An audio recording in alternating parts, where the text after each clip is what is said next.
Good morning बच्चों। बच्चों, आज हम हिंदी व्याकरण पढ़ेंगे। हिंदी व्याकरण में आज जिस व्याकरण के ऊपर हम लोग चर्चा करेंगे या समझेंगे वह व्याकरण का नाम है उपसर्ग। तो बच्चों, आज हम पढ़ेंगे उपसर्ग। उपसर्ग है ना। यह व्याकरण उप यानी प्रथम है ना।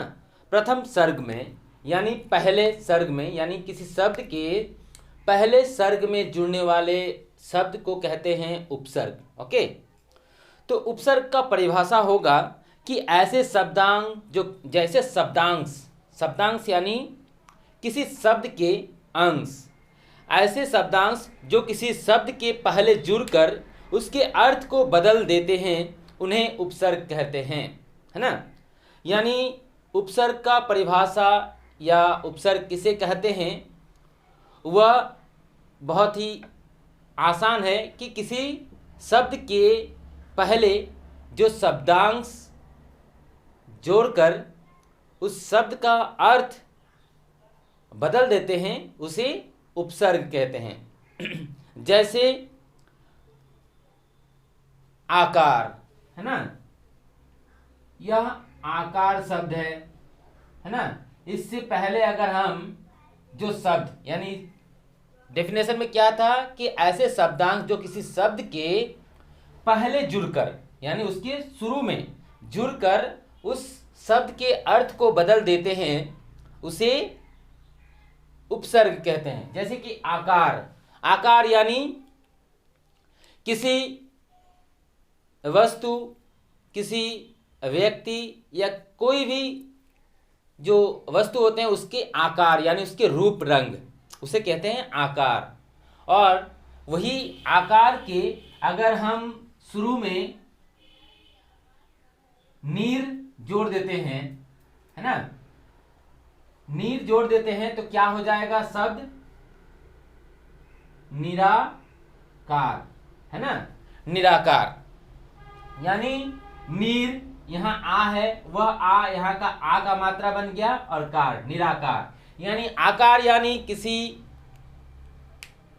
चीजों के, किसी चीज के, किसी वस्तु के, किसी प्राणी के आकार रूप रंग के हो गए।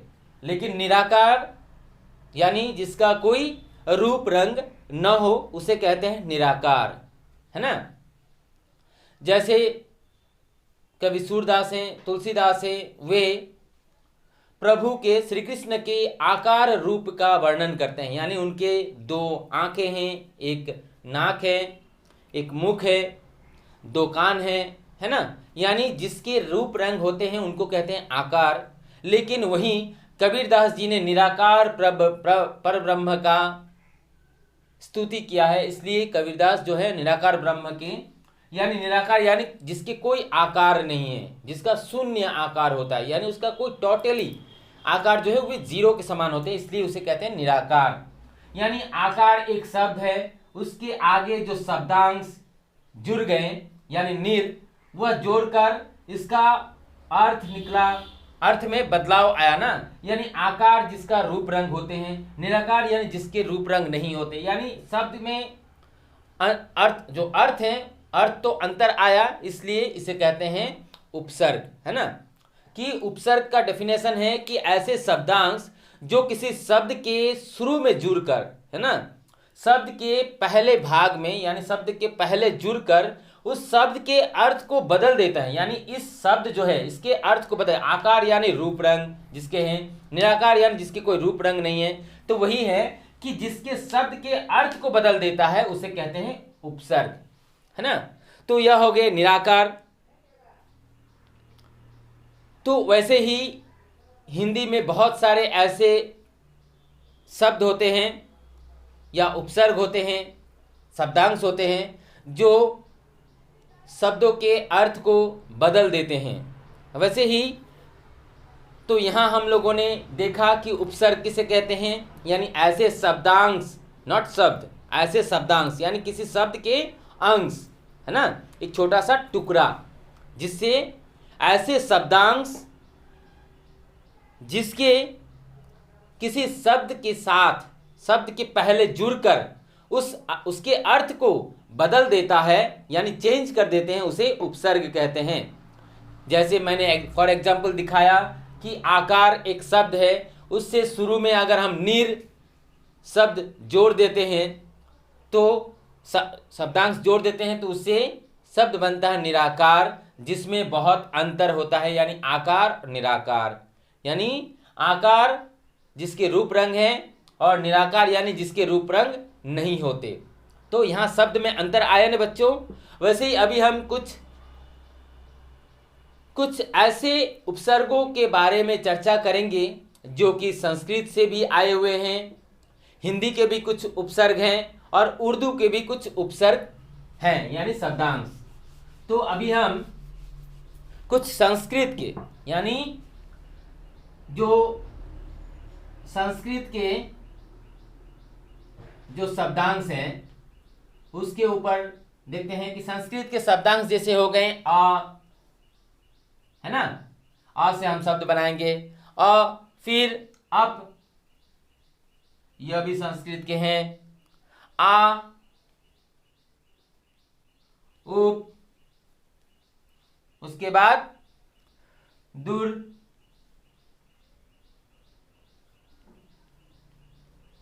फिर परा,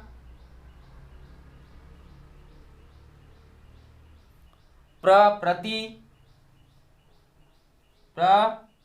उसके बाद हम लोग और देखेंगे, है ना। अभी हम लोगों ने 1 2 3 4 5 6 7 उपसर्ग के बारे में हम लोग यानी शब्दांश जो है उसके ऊपर चर्चा करेंगे। यह किन में से आया हुआ उपसर्ग है? संस्कृत में से। संस्कृत जो भाषा है वह संस्कृत के कुछ उपसर्ग यहाँ पर दिए गए हैं, इससे हम जो शब्द होंगे उसके शब्द के शब्दांश के साथ जोड़कर हम उसके अर्थ को बदलेंगे। जैसे जैसे कि बच्चों मान्य जैसे है, मान्य यानी जिसे हम मानते हैं, एक्सेप्ट करते हैं, वह हो गए मान्य। अगर इसमें हम आ जोड़ते हैं तो क्या हो जाएंगे? अमान्य, है ना। यानी मान्य के साथ अ उपसर्ग जोड़कर हमने शब्द में अंतर यानी यह मान्य का शब्द जो है, जो अर्थ है, उस अर्थ में बदलाव आता है। यानी मान्य यानी मानने योग्य, अमान्य यानी जिसे हम मान नहीं सकते, यानी अर्थ में अंतर आया ना। वैसे ही समान, है ना, समान यानी इक्वल, समान यानी इक्वल, समानता। अगर हम अ उपसर्ग इसके साथ जोड़ते हैं तो क्या हो जाएंगे? असमान, है ना। असमान यानी जिसमें कोई बैलेंस नहीं है, जिसमें कोई समानता नहीं है, उसे कहते हैं असमान। वैसे ही अभी और एक शब्द में लिखूंगा, जैसे कि धर्म। धर्म के साथ धर्म यानी पुण्य, है ना, अच्छे कर्म, पुण्य। वैसे ही अगर आ उपसर्ग हम इसके साथ जोड़ देंगे तो सबसे पहले आ फिर धर्म, है ना, क्या बन गए? अधर्म। धर्म अधर्म, धर्म यानी पुण्य, अधर्म यानी पाप। अर्थ में अंतर आया ना, तो यह हो गए, बन गए या आ उपसर्ग के। अब देखते हैं अप यानी जैसे कि मान। अब मान के साथ अप अगर उपसर्ग हम जोड़ देते हैं तो क्या बन जाएंगे? अपमान, है ना। मान यानी जहां पर सम्मान करते हैं और अपमान यानी जिसका दुर्नाम करते हैं, यानी उसे तिरस्कार करते हैं, वह हो गए अपमान। वैसे ही यश, वैसे ही और एक शब्द है यश, है ना। तो यश, अब अगर हम यश यानी बहुत ही उत्साह, है ना, यश यानी उत्साह हमारे मन में, जैसे कि अच्छे रिजल्ट्स आते हैं, कोई अच्छा संदेश हमें सुनने को मिलता है तो हम कितना कहते हैं?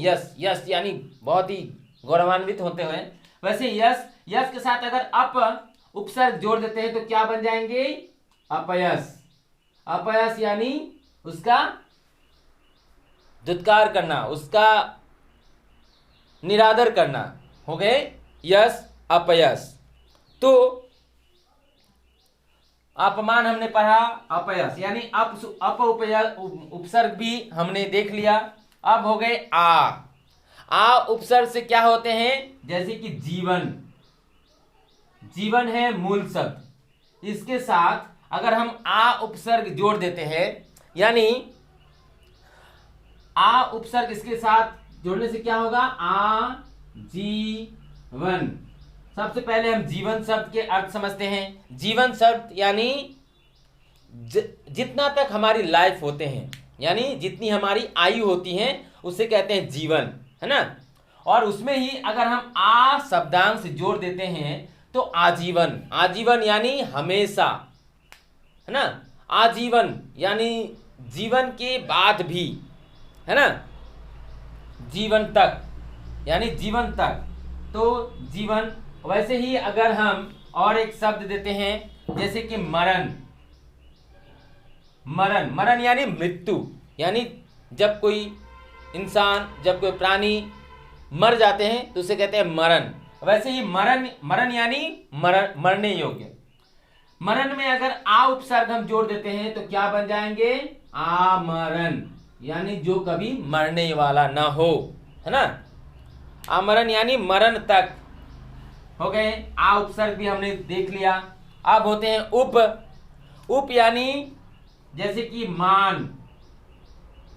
मान, मान यानी किसी को सम्मानित करना, है ना। वैसे ही अगर उप अगर इसके साथ जोड़ते हैं तो उप पहले फिर मान, उपमान। उपमान यानी किसी के साथ तुलना करना, कंपेयर करना, उसे कहते हैं उपमान, है ना। वैसे ही अगर हम दूसरा शब्द देखते हैं तो जैसे कि राष्ट्रपति।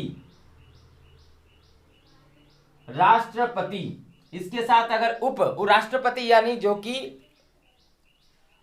प्रेसिडेंट होते हैं उसे कहते हैं राष्ट्रपति। वैसे ही अगर उप इसके साथ जोड़ देते हैं तो क्या बन जाएंगे? उप राष्ट्रपति, है ना। राष्ट्रपति, उपराष्ट्रपति, जैसे प्रिंसिपल, वाइस प्रिंसिपल, है ना। वैसे ही राष्ट्रपति, उपराष्ट्रपति, है ना। तो यह भी हमने पढ़ लिया उप। अभी हम उसके नीचे वाला पढ़ेंगे जैसे कि दुर, है ना। दुर यानी जैसे कि जन। जन यानी मनुष्य, है ना। जन यानी मनुष्य। वैसे ही अगर हम इसके अर्थ को बदलेंगे, दूर शब्दांश को अगर हम इसके साथ यानी दूर उपसर्ग को अगर हम जन के साथ जोड़ेंगे तो क्या होगा? यह जो र है वह र का मात्रा बन जाएगा, है ना। यानी दुर्जन। जन यानी अच्छे व्यक्ति, दुर्जन यानी खराब व्यक्ति, है ना। वैसे ही अगर हम दूसरा शब्द देखते हैं जैसे कि गम। गम यानी बहुत ही कठिन, है ना। कठिन सड़क कह सकते, कठिन रास्ता कह सकते हैं, कठिन परिस्थिति भी कह सकते हैं। वैसे ही अगर इसके साथ हम दूर उपसर्ग का जोड़ते हैं तो क्या बन जाएंगे? दुर्गम। और यह जो र है, दूर का जो र है वह आ जाएगा यहां पर रेफ का मात्रा, तो हो गए दुर्गम, है ना। वैसे ही और एक शब्द मैं यहां पर देना चाहूंगा कि गुण। गुण, यह गुण यानी किसी के क्वालिटी, किसी के अच्छाई, है ना। वैसे ही अगर इसमें हम उपसर्ग दुर यानी संस्कृत के उपसर्ग दुर जो अगर हम इसमें जोड़ते हैं तो क्या बन जाएंगे? दुर्गुण यानी खराब गुण, है ना, उसकी दोष। वैसे ही परा जो है, यानी परा हम यहां लिखते हैं परा। इसमें अगर हम कोई ऐसा शब्द बिठाएंगे जैसे कि परा जय। जय यानी किसी में हमें जीत हासिल मिलना, है ना, विजय होना, कामयाब होना, है ना, सफलता हासिल करना, जय। इसमें अगर हम परा उपसर्ग, हमेशा यह याद रखना कि उपसर्ग जो है वे पहले जुड़ते हैं। तो अगर जैसे कि सबसे पहले लिखे परा जुग जय, क्या बन गए, पराजय। यानी जय यानी जीतना, विजय होना, और पराजय यानी हार मानना या हार जाना। तो इसमें अर्थ में बदलाव आता है कि नहीं, जरूर, इसलिए यह परा जय। फिर यहां पर हम क्रम, क्रम यानी सीरियली, है ना, क्रम यानी सीरियल, क्रम में, यानी एक के बाद दूसरे, दूसरे के बाद तीसरा। वैसे ही अगर हम इसमें परा उपसर्ग जोड़ देते हैं, पराक्रम, है ना, पराक्रम यानी बहुत वीर, जिसमें बहुत शक्ति होता है, उसे कहते हैं पराक्रम। यह हो गए। अभी क्या आगे, प्र उपसर्ग। प्र से देखो, जैसे कि गति, गति से, यानी गति हम समझते हैं कि उसमें स्पीड, गति यानी उसकी स्पीड को हम समझते हैं। तो इसमें अगर हम शब्दांश या उपसर्ग जोड़ते हैं तो सबसे पहले फिर गति, प्रगति यानी, गति यानी स्पीड, और प्रगति यानी इंप्रूवमेंट, है ना। तो दोनों शब्द में अर्थ का अंतर आया कि नहीं, वैसे ही कहते हैं उपसर्ग। फिर दूसरा मैं उदाहरण देना चाहूंगा, जैसे कि चार से हम मतलब समझते हैं कि फूड, है ना, समझ लो फूड। वैसे ही अगर प्रचार कर देते हैं तो यानी एडवर्टाइजमेंट, यानी हम किसी संदेश को, किसी नोटिफिकेशन को जब हम प्रचार करते हैं उसे कहते हैं प्रचार। यानी दोनों शब्द में अंतर आ गए। वैसे ही अभी दूसरा शब्द जैसे कि प्रति, है ना, प्रति में देखो, जैसे कि योगी, है ना, योगी यानी किसी सन्यासी को, किसी साधु को, किसी संत को हम योगी कहते हैं। वैसे ही अगर प्रति उपसर्ग इसके साथ जोड़ते हैं, यानी प्रति योगी। योगी यानी हमने समझा था कि साधु, संत, सन्यासी, और प्रतियोगी यानी पार्टिसिपेंट, है ना, यानी जो किसी खेल में, किसी पार्टिसिपेंट में वे पार्टिसिपेट करता है उसे कहते हैं प्रतियोगी, है ना। अर्थ में बदलाव आया। वैसे ही जन, जैसे कि जन यानी मनुष्य, है ना। इसमें अगर हम प्रति जोड़ते हैं तो प्रतिजन यानी प्रत्येक मनुष्य, जन यानी एक जन, और प्रतिजन यानी प्रत्येक मनुष्य या प्रत्येक जन, उसे कहते हैं प्रतिजन। वैसे ही और भी आते हैं, प्रतिध्वनि भी आते हैं, प्रतिकूल भी आते हैं। तो अभी इसके बाद जिस उपसर्ग का बारे में हम जानेंगे, जैसे कि सम, यह उपसर्ग, जैसे कि मान उपसर्ग में अगर हम सम जोड़ेंगे, मान शब्द में अगर सम उपसर्ग जोड़ेंगे तो पहले सम, फिर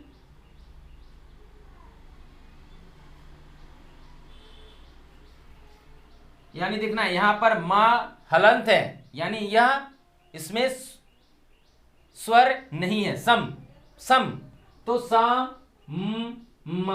न, सम्मान, यानी यहां का म और यह म दोनों मिलकर क्या बन गए, संयुक्त म, यानी दो म, सम्मान हो गए ना। वैसे ही अगर इसमें हम देखेंगे तो और एक है, जैसे कि पूर्ण, तो क्या बन गए,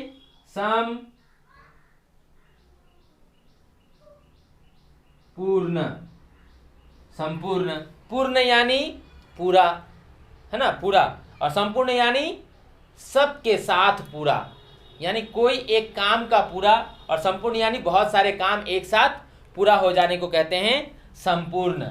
वैसे ही अभी और एक मैं संस्कृत का उदाहरण देना चाहूँगा, जैसे कि शुभ नहीं, यह हो गए संस्कृत के। अब हम पढ़ेंगे हिंदी के उपसर्ग। यह हो गए संस्कृत के उपसर्ग, अब बन गए हिंदी के उपसर्ग। हिंदी के उपसर्ग क्या क्या है देखो। हिंदी के उपसर्ग है अन या अ, फिर नी, कु। यह हो गए हिंदी के उपसर्ग, है ना।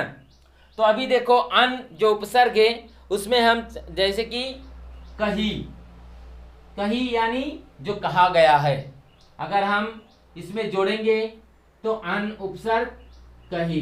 अन कही यानी जो कभी कहा न गया हो उसे कहते हैं अनकही। फिर गिनत, अभी हम इसके बारे में पढ़ रहे हैं ना, जैसे कि गिनत,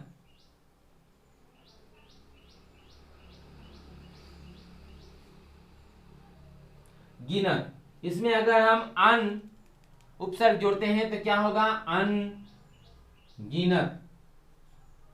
जैसे कि गिनत शब्द का अर्थ हमने समझा कि गिनने, जो गिना जा सकता है ना, जो वस्तु जो चीज गिना जा सकता है उसे कहते हैं गिनत।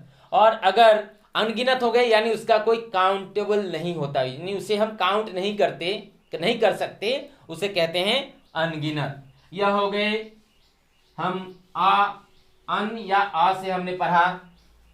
अभी नी से हो गए जैसे कि कम्मा। कम्मा यानी जो कमाने वाला होता है, जैसे कोई रोजगार करता है, रोजगार करके जो पैसा उपार्जन करके लेके आता है उसे कहते हैं कम्मा, यानी काम करने वाला।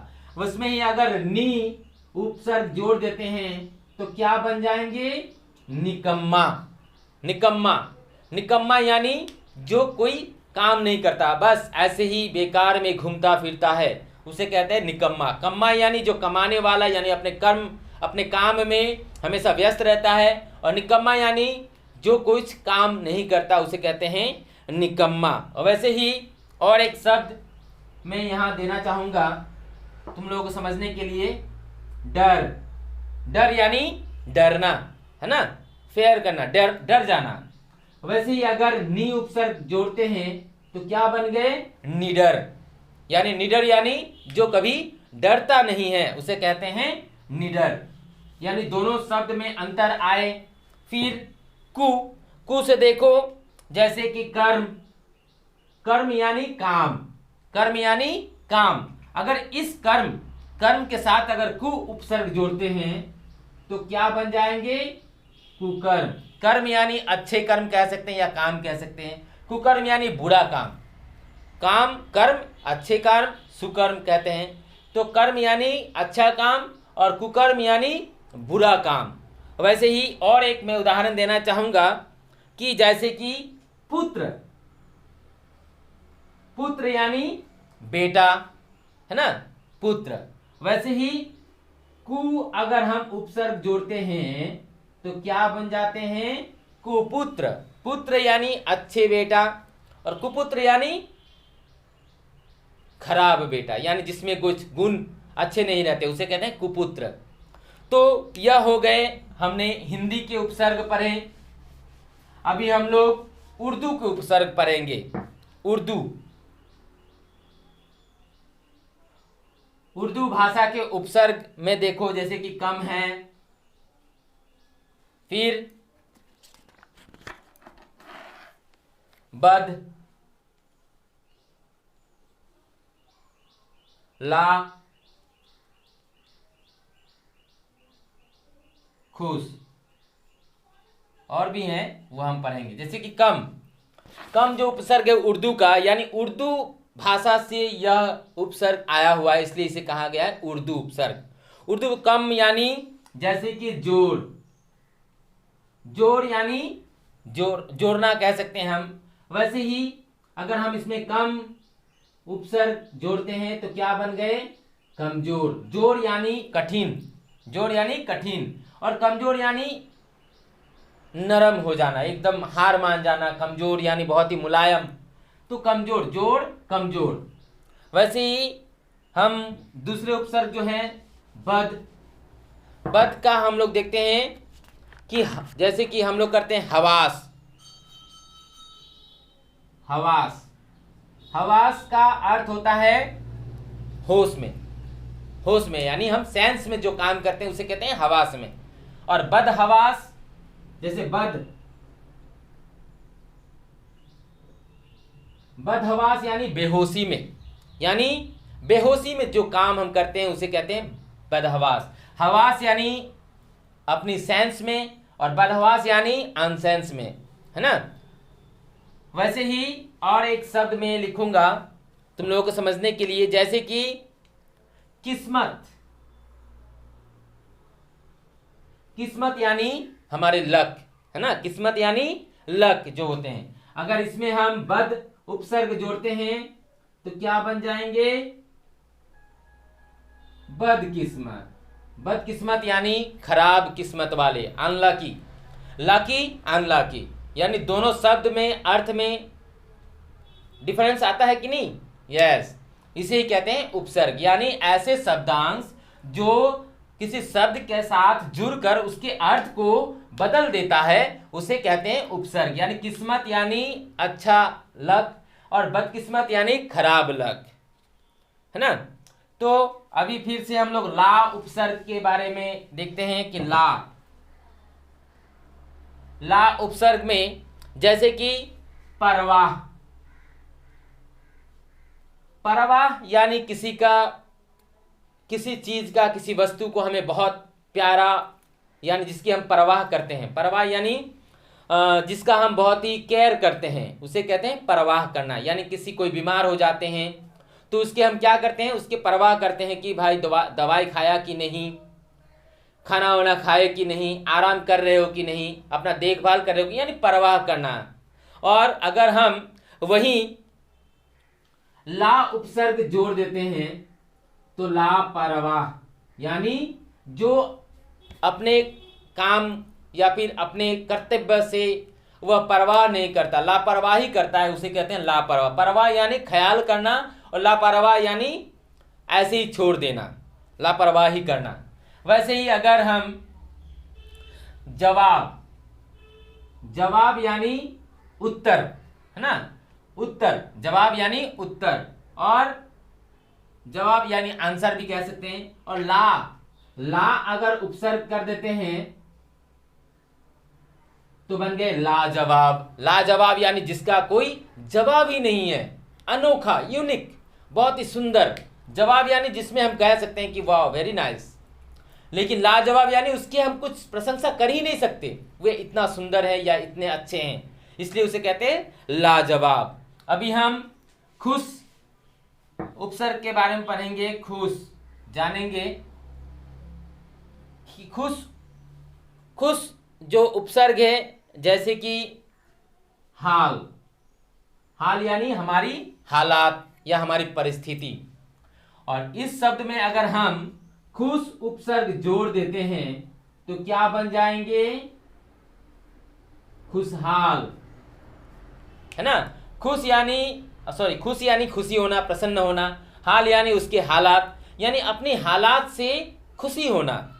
हाल यानी अपनी हालत और खुशहाल यानी अपने हालत से खुशी होना, यानी दोनों शब्द में यही अर्थ में अंतर आता है, उसे ही कहते हैं उपसर्ग, है ना। वैसे ही खबरी, खबरी, खबरी यानी खबर या जो खबर देता है उसे कहते हैं खबरी, जो हमें संदेश देता है उसे हम खबरी कहते हैं।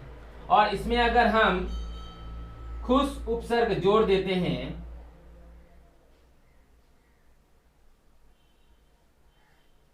खुश उपसर्ग जोड़ देते हैं तो क्या बन जाएंगे, खुशखबरी, है ना। तो यह हो गए खुश। अब और देते हैं कि जैसे दर,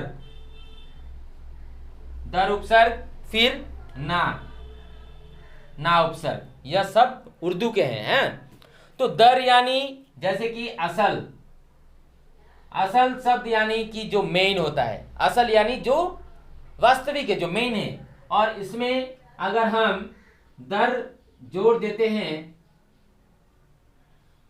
असल यानी जो एकदम सही है, जिसमें हम टिके रहते हैं, और दरअसल यानी कहते हैं ना शायद या दरअसल, दरअसल यानी शायद उसमें कुछ शंकाएं हैं, इसलिए उसे दरअसल कहते हैं।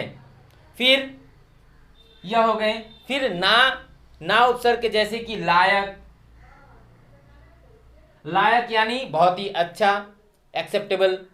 और उसमें ही अगर हम ना उपसर्ग जोड़ देते हैं तो क्या बन जाएंगे, नालायक, यानी जिसे हम पसंद ही नहीं करते, उसे कहते हैं नालायक। यानी दोनों शब्द में अर्थ जो है वो बदल गए हैं, इसलिए उसे उपसर्ग कहते हैं। फिर और एक उदाहरण देना चाहूंगा, जैसे कि कामयाब, कामयाब, कामयाब यानी सक्सेस होना। और इसमें अगर हम ना उपसर्ग जोड़ते हैं तो क्या बन जाएंगे, नाकामयाब, है ना। कामयाब यानी सक्सेस होना, नाकामयाब यानी पराजय होना या अनसक्सेस होना।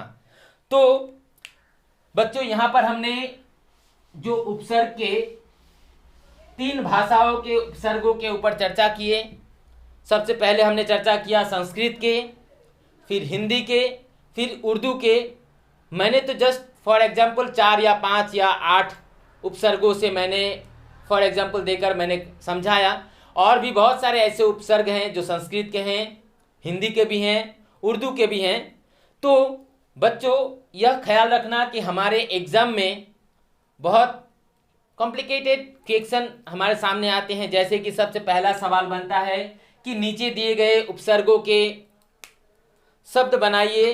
तो जैसे कि हम कर देते हैं अति, अति उपसर्ग, फिर कु उपसर्ग, फिर कम, है ना, कम उपसर्ग। अगर हम अति से करते हैं तो क्या पढ़ेंगे, अति, अगर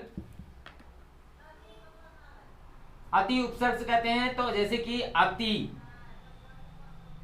इक्वल टू अधिक, तो इसमें जाके हो जाएंगे अत्यधिक, है ना। अति अधिक यानी अत्यधिक, है ना। वैसे कु यानी कुपुत्र, यानी पुत्र के साथ कु जुड़ गए, कुपुत्र। कम, कम के साथ कम जोर, कमजोर, है ना। वैसे ही ऐसे भी आ सकते हैं कि कमजोर में से उपसर्ग छांट कर मूल शब्द लिखो, तो हमें कम अलग करना है, जोर हो गए। कुपुत्र में से उपसर्ग छांटो या अलग करो, तो कु को हम हटा देंगे, कुपुत्र। वैसे ही बच्चों हमने आज उपसर्ग के बारे में पढ़ा कि उपसर्ग का जो है उसमें मेन बात क्या है कि ऐसे शब्दांश जो किसी शब्द के शुरू में जुड़कर यानी पहले जुड़कर उस शब्द के अर्थ को बदल देता है, उसे कहते हैं उपसर्ग। तो बच्चों इस वीडियो को बार बार देखना, ना समझो तो फिर से दोबारा देखना, तीसरी बार देखना, आसानी से समझ जाओगे। आज के लिए इतना ही, धन्यवाद।